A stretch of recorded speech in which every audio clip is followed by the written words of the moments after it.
This is Fabian Basabe, a Republican state legislator who's voted for a number of right-wing bills, including Florida's Don't Say Gay law, deciding that he would join the Pride Parade in Miami Beach, Florida, because apparently he enjoys the punishment.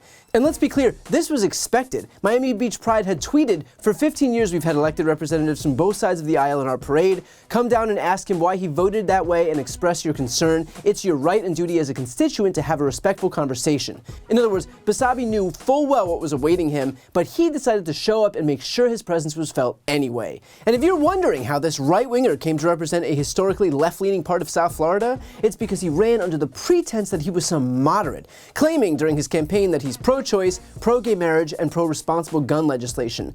But after eking out a win by only 200 votes this past November, he's been a reliable Republican vote, even on those culture war bills that often hurt the very community that Basabe owes his election to. Starting to understand why he got the reception that he got? For example, Basabe supported an expansion of Ron DeSantis' widely derided Don't Say Gay law, which prohibits the acknowledgments of the existence of LGBT Americans in the classroom.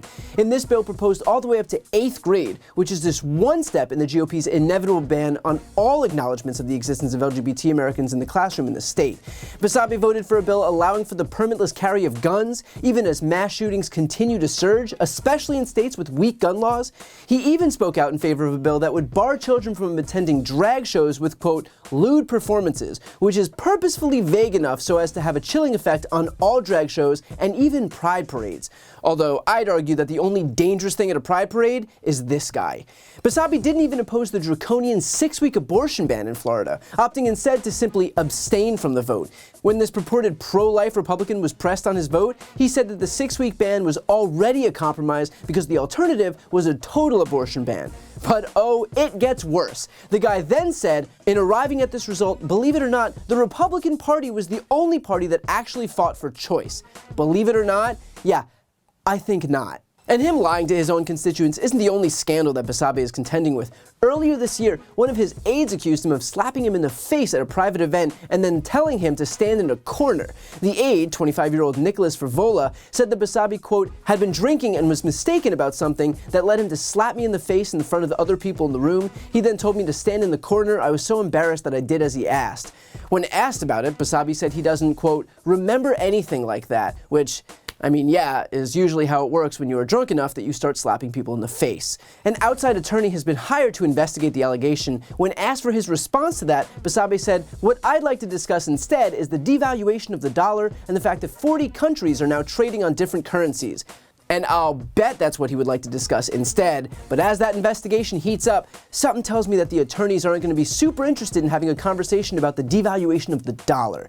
Just a hunch. And by the way, Basabe's history of scandal goes way back. According to some amazing reporting from the Miami Herald, in 2019, he called his publicist the N-word and a whore when she didn't let him into a party. In 2020, he faced a criminal charge for throwing his neighbor's phone into the bay, leading to his arrest by U.S. Marshals while on a boat in South Carolina for failing to address that charge. In 2021, he tried to run for the Miami Beach City Commission, but got disqualified for failing to meet the city's residency requirements. This guy is a walking, talking problem, and yet, somehow, all of that actually seemed to be the high point of his political career.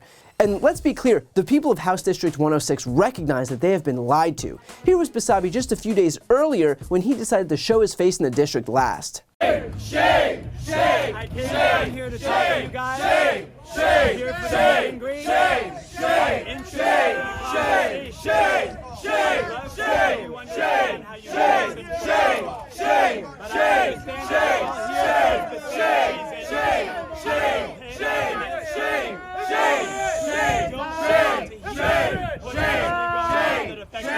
Shame! Shame! We saw you vote. When you vote to harm our community, we are coming to get you. You don't know the words. You're the George Santos of Florida. You're the George Santos of Florida. As a whole. Well, you're a trust fund kid. Get a real job. I'm speaking very respectfully to you. Okay? You're a trust fund kid and get a real job. I can do the conversations that I can hear, or I can invite you up to my office a few at a time. Why did you slap your aide? But I can't stand here and be aggressive if you're not willing to listen. Resign! Resign!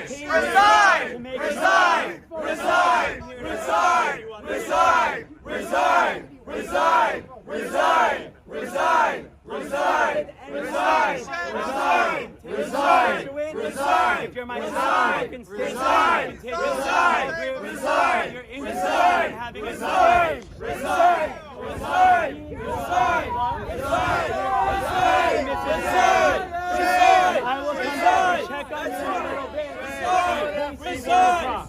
But I'll be here for you guys. Starting to notice a trend? Dude saw George Santos and was like, hold my beer. And let's be clear, if it wasn't bad enough that this guy lied to get himself into office, which does seem to be a recurring theme on the right, the fact that he decided to make himself a part of the Pride Parade really does go to show just how shameless he actually is. He's not only not ashamed, he's actually willing to rub it in the faces of the community that he relied on to get that job in the first place. I try not to do much character assassination here, but this guy is just an absolute piece of shit. So while it may only be April of an off year, I hope the people in Miami Beach are paying attention. I hope they remember the feeling that they have now of this bigoted, power-hungry politician selling them out the moment he got power, and I hope they show him what should happen to liars in politics. He may be banking on people forgetting, but if this Pride Parade has shown us anything, it's that the people of Miami Beach have zero intention of letting him off the hook. Before you go, a quick announcement. I've started a Spanish YouTube channel. Democrats desperately need to be able to appeal to Spanish-speaking audiences, so this is me doing my part. To help that channel get going in the algorithm so that we can finally start spreading our progressive message and breaking the conservative stranglehold on Spanish-speaking media, please subscribe and watch a few videos. The link to that channel, called Brian Tyler Cohen Espanol, is right here on this screen. And of course, to see more of my content in English, make sure to subscribe to this channel as well. The link is also right here on this screen. Thanks so much for watching.